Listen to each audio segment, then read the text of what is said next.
Joe here from Red Horn Society, and today we are talking crabs, baby! So, I've had a lot of people over the years since I've lived here in the Pacific Northwest, and other places as well, tell me that you can't steam Dungeness crabs. And we're going to show you and prove to you how wrong that is. We just got done steaming up a whole bunch more. We're going to show you some of the techniques that I use to cleaning my crabs, cooking my crabs, and then ultimately bringing them to the table.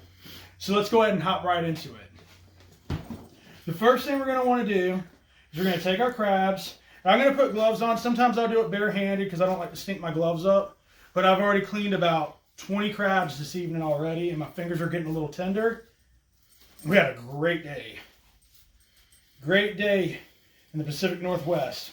So I like these thinner style gloves that are going to protect my fingertips.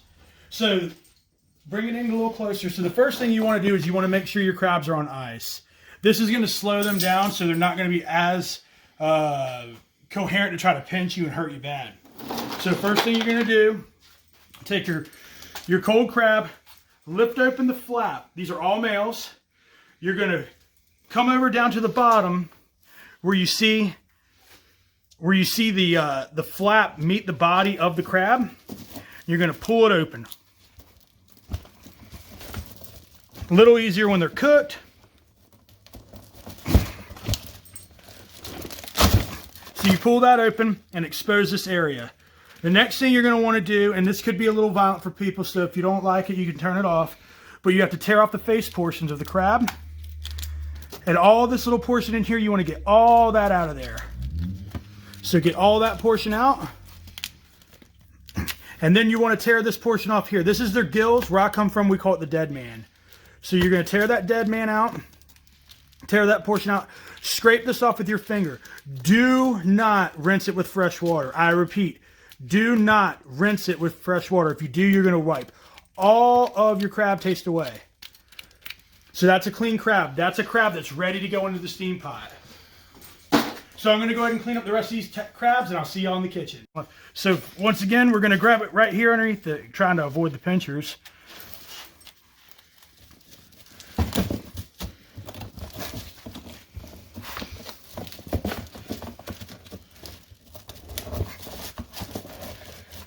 And it's a little harder on live. Oh, shoot. On live crabs. If you do break a leg off, it's okay. That'll cook up just the same. Once again, take that little area, scrape all that stuff out. They're still going to move around a little bit, so don't be alarmed, but they shouldn't be able to hurt you now at this point. Tear out all that dead man. Tear the face portions off. And that's a crab. And I always like to break it off with just a little bit more so you can scrape that stuff out. And that's a crab that's ready to go in. All right, so one other thing that I wanted to go over with you as well is when you're cleaning these crabs, what I like to do is use a big trash can with your trash bag in it. And what you want to do is as soon as you get done cleaning these crabs, you want to get this bag out of here. You want to dump it somewhere else that's not your house. I'm not saying go and dump it in somebody's yard or do something illegal. What I'm saying is try to do this close to trash day or something else, because it's going to make your trash can stink really bad. So use a trash bag so you can put all your crab portions into it and then get it out of there. And that goes along with all your shells that you crack after you're done eating them. The other thing that I also wanted to point out is when you're doing it this way, as opposed to cooking them whole, this will also allow your seasonings to get down into that backbone meat a little bit more so than it would when you cook them whole.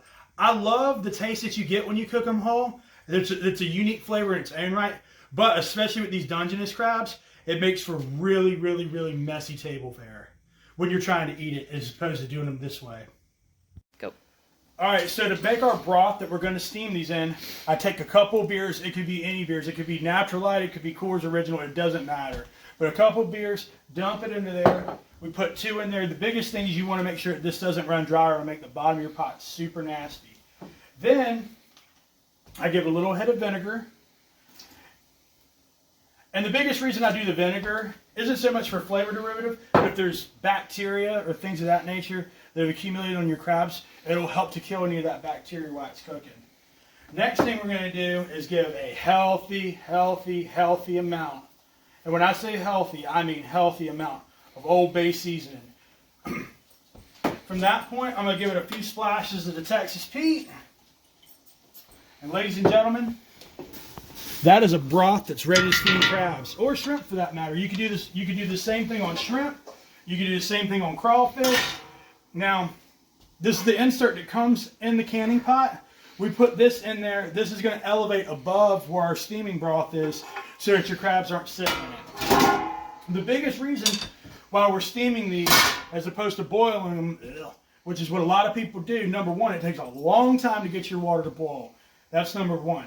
Number two is when you go to crack these crabs when they're done, the legs and what have you are going to snap open as opposed to be mushy and kind of squished down in there. They're harder to get out. Number three, with this particular technique, I feel that it does a much better job of keeping the crab flavor in the crabs as opposed to basically washing it out. Now, the last thing I'm going to do before I start actually steaming these crabs is I'm going to give it a little bit of hit of the Old Bay seasoning just down there in the backbone meat.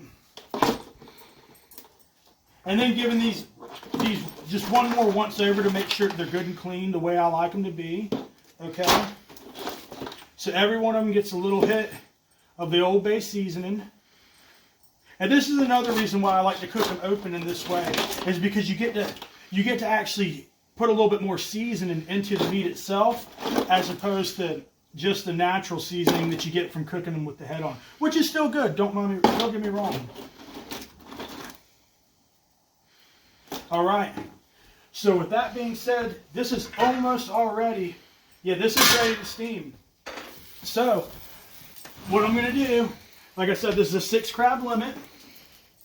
So I'm going to go ahead and take my crabs